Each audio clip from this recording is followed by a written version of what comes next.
मैं चाहता हूं कि तुम मुझे जितना जोर से मार सको मारो। आप में से उन लोगों के लिए जो फिल्म फाइट क्लब के प्रतिष्ठित उद्धरण की पहचान नहीं कर सकते हैं, आगाह रहो। स्टैच्यू ऑफ लिमिटेशंस ऊपर है और इस वीडियो में कुछ स्पॉइलर आ रहे थे।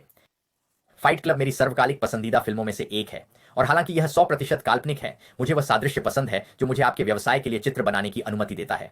फिल्म फाइट क्लब में मुख्य पात्र, जिसका नाम बहस के लिए है, हम उसे जैक के रूप में संदर्भित करेंगे, एक नए दोस्त टाइलर डर्डन से मिलता है, जो उसे जितना संभव हो सके उसे मारने के लिए कहता है। जैक अंततः सिर पर, विशेष रूप से इस कान पर मुक्का मारने के लिए बाध्य होता है, और ऐसे ही फाइट क्लब का जन्म हुआ। उस भयावह रात में जब जैक की मुलाकात टाइलर डर्डन से हुई, जो वास्तव में उसका बदला हुआ अहंकार है, तो वह जैक ही था जो खुद के चेहरे पर मुक्का मार रहा था। लेकिन ऐसा न हो कि हम फाइट क्लब का सबसे महत्वपूर्ण नियम भूल जाएं।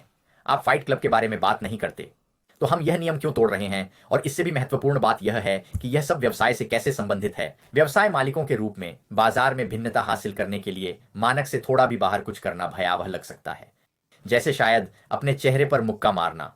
और शायद उस भयावह रात में जैक की पहली लड़ाई की तरह कोई भी आपकी ओर ध्यान भी नहीं देगा, या जो कुछ लोग ऐसा करते हैं वे बस आपको एक पागल व्यक्ति कहकर टाल देंगे।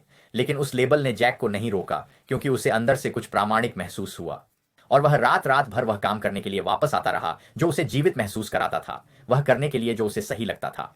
और क्योंकि वह अपनी आंतरिक आवाज का अनुसरण करने में सक्षम था, जल्द ही अन्य लोगों को भी यह बात मिल गई, और उन्होंने उस मार्ग का अनुसरण किया जिसे प्रशस्त करने का साहस उनमें भीड़ जमा हो गई और फाइट क्लब एक वैश्विक इकाई बन गया। जैक मानक से बाहर कुछ करने की असुविधा में झुक गया। साहसपूर्वक प्रामाणिक होने की उनकी क्षमता ने दूसरों को उनके और फाइट क्लब के बारे में बात करने के लिए प्रेरित किया।